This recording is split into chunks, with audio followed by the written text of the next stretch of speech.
आज मु आपण मानक सहित पोटल कर्मार रेसिपी शेयर करी सी भी गाँव मानक जो भाया भोजी रे हुए से भली आपण भी घरे तैयारी करें घरे थिबा सामग्री आउ ओडिया घर विधि प्रणाली व्यवहार करी आपण भी बनै पारे ये लटपट झोल सांग को गोटा पोटलर कर्मा।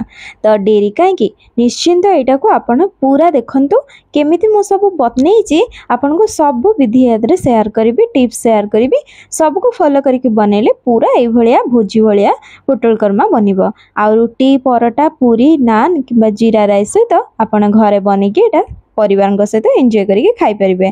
ताहले शेष जाए देखंतु मोर छोटिया अनुरोध। तेबे जिबा चलंतु आरंभ करिदबा। पोटल कर्मा बनया ये मु 500 ग्राम रो पोटल नि जाइछि। आ पोटल रो ऊपर लेयर रो जो चोपा थाए हल्का टिके चामच रे किबा छुरी साहाय्य रे आपण एको बाहर कर दे परिबे। तापरे पोटल को भल भाव परिष्कार करके धोई नहीं आउ दुई पाख डेम्फ को मु काटी नहीं तापरे मझिरे चिरा लगे दीची पोटल रो अधा पर्यंत दुई साइड एमती चिरा लगे दीची मझिर अधा अधा रहिबो जेमती पूरा आपण चिरी देबेनी नहले पोटल खोली जिवो भाजिला टाइम रे किंबा तरका माने जो पोटल कर्मा ठीक से सेफ रही गोटा पोटल रही बढ़िया लगे ना। तो से एमती मु हल्का अधा चिरा करेंगे आपण। तापरे ये पोटल तो रेडी हो जाइए। पोटल सांग को टिके आलू दरकार आलू मुझे गोटे बड़ साइज रो आलू नहीं आड़िया घरे तरकारी टिके आलू न पड़े बिल्कुल भल लगे। ये आलू को मु भल भाव परिष्कार कर धोईकी ना ऊपर चोपा छड़े पतला पतला करके काटी नहीं जो भाया पोटल अच्छी से भाया आलू को साइज कर काटी नहीं देखा सुंदर लगे जल्दी सिझी ता सहित खाइबा भारी बढ़िया लगे। ये तो परिवा तक सब काटिकी नहीं आसी। नेक्स्ट प्रोसेस को गैस ऑन करके ये कढ़ई बसई नहीं कढ़ई टी गरम हो आसिले तादरे मुझे तेल देदेवि रिफाइन तेल नौचे ये मु 4-5 चामच तेल दे देछि सफिशिएंट छाणीला भाया टी भाजवा सब। प्रथमे कौन कर 3टी मीडियम साइज रो पियाज को एमती पतला पतला करी काटी नहीं आको जमी बिरियानी बनैला टाइम रे हमें जमी ब्राउन करके पियाजटा भाजती से भाया एको एबे पियाजटा को मु भाजी नेबी पूरा सेम प्रोसेस रे भाजी नेबी। अधिका तेल नेले टिके छाणी हेकी भाजी हबो पूरा ब्राउन हेकी भल देखा जिवो। देखंतु एठी भाजी जाइए बढ़िया भाव में पियाज याठू अधिका एको नाली करबानी कारण एको ठंडा हो गला परे ये पूरा जमी नाली देखा जिवा कथा देखा जिवो। आ एबे एको काढी नबा। तापरे से तेल रे पोटल को मध्य मु भाजी नेबी आपण अधिक तेल नहीं कि पोटल को छाणी मध्य पारिबे। तापरे एबे लूण पके नेबी तापरे हळदी गुंड पके नेबी हळदी गुंड लूण ये सब पकईकी भाजवा द्वारा लूण हळदी तक से जो पोटल भितर को भल भाव में पशि पार आ बढ़िया भाव में भाजी हम। आ गैस रो फ्लेम को हाई रखिथिबे।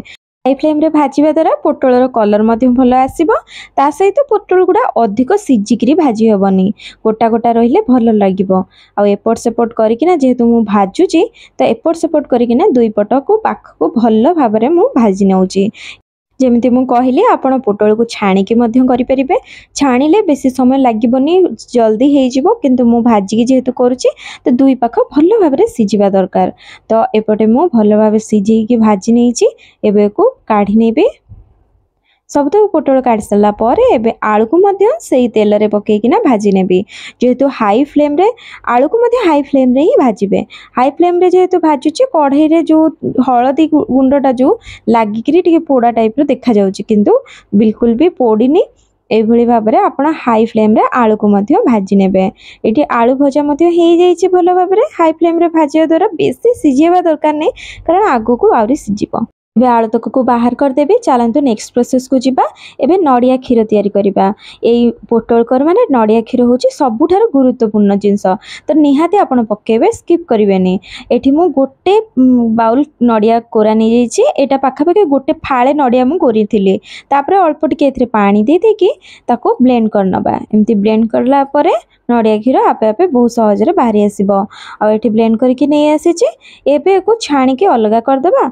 आ सेति पय एमती गोटे छणा नहीं जाइए आदि मुझे नड़ियार जो पेस्टा देदेवि ये आ नड़िया क्षीरटा तलू रही खदड़ा अंश उपर रही जहाँ भी आपड़ चाहिए कटन कपड़ा भी नहीं किना प्रोसेसटा करें चिपुड़ी देवे आराम से बाहरी जीव।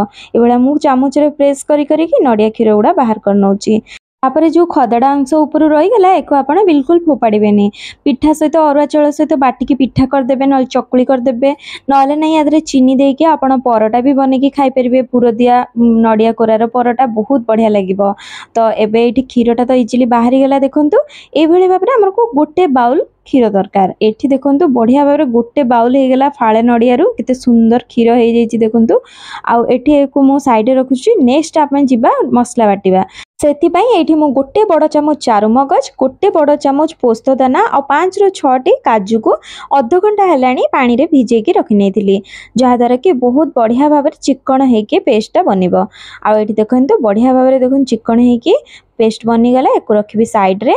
एबे नेक्स्ट आमे जिबा आ गोटे मसला बनैबा। तो सेति जो भजा पियाज रखिथिली तो ताकू एबे ब्लेंडिंग जार रे देई देबी। आ पियाज संग को एबे एठी मु नेछि 2टी मीडियम साइज रो टमाटो को ये बड़ बड़ साइज काटिक नहीं जाऊँगी ब्लेंड तो हम आउे ये मुझे गोटे इंच अदा ताको छोट कर काट नहीं तापर गोटे रसुण को ये मुझे छड़े नहीं कोला गुड़ाक आउे मुदेदेवी आउे ये मुझे गोटा मसला नहीं गोटा मसलार मु कौन नहीं गोटे डालचीनी गोटे चक्री फूल 4-5टी ये गोलमरीच 4-5टी ये लवंग आ 2टी गुजराती सबको देकिना अल्प टिके पानी देदेवी। टमाटर पानी बाहर तो अल्प टिके पानी देकिना एठी मु ब्लेंड करके नहीं आसबी चिकन करके देखंतु मसला पेस्टा एबे बढ़िया चिकन हेकी पेस्ट हो गला। एको मध्य रखिबी साइड रे।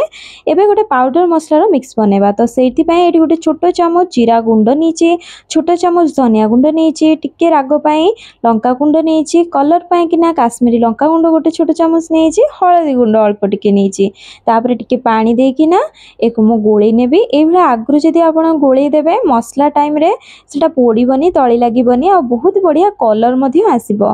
इडी सब गोले किना एटा रेडी कर नेछि। एबे देखंतु सब तक मसला एतिक दरकार आ ए सब रेडी हे गला। ए सब आगु करके रखि देथिले सांगे सांगे रोसे रेडी हे जिवो।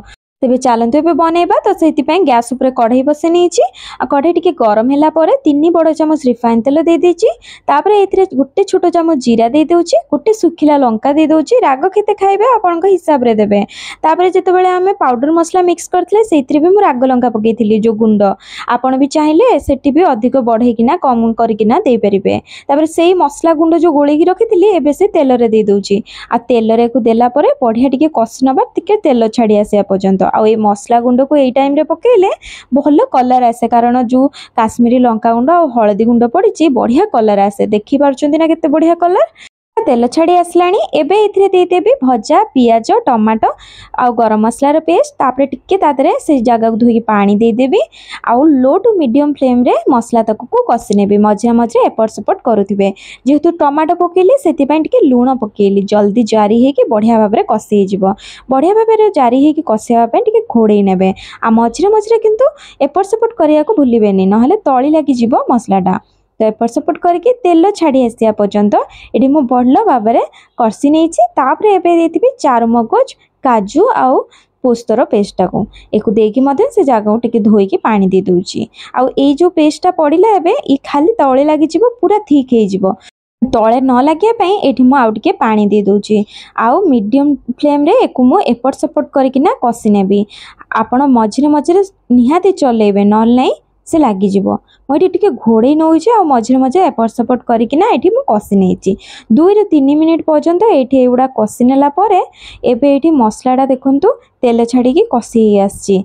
एबे इथिरे दे देबी भजा आलू एठी केवल आलू पकेबी पोटल पकेबिनी आलूटा देखु टिके कंचा अछि ताको सिझेबी। तो सेइथि पई एठी टिके लूण मध्य दे दोछि चेक करेंगे आपड़ जदि लुण कम थी लुण पकई ने ये लुण कम लगे तो पकईकि ना कषि ने तो टी पानी देदेवी ना लाखीज ना मसलाटा पानी दे देकी एपट सेपट करदेवी टी एमती गोले नहीं कि घोड़े कि ना लो टू मीडियम फ्लेम रे मुझे 5 मिनिट पर्यंत टी एपट सेपट कर कषि ने जहाँद्वारा आलू जहाँ थी सीझीज ये देखूँ कषिबार 5 मिनिट हो जाइए तेल छाड़ी केते बढ़िया कषि हो मझे मझे आप एपट सेपट करुवे ना तली लगिज।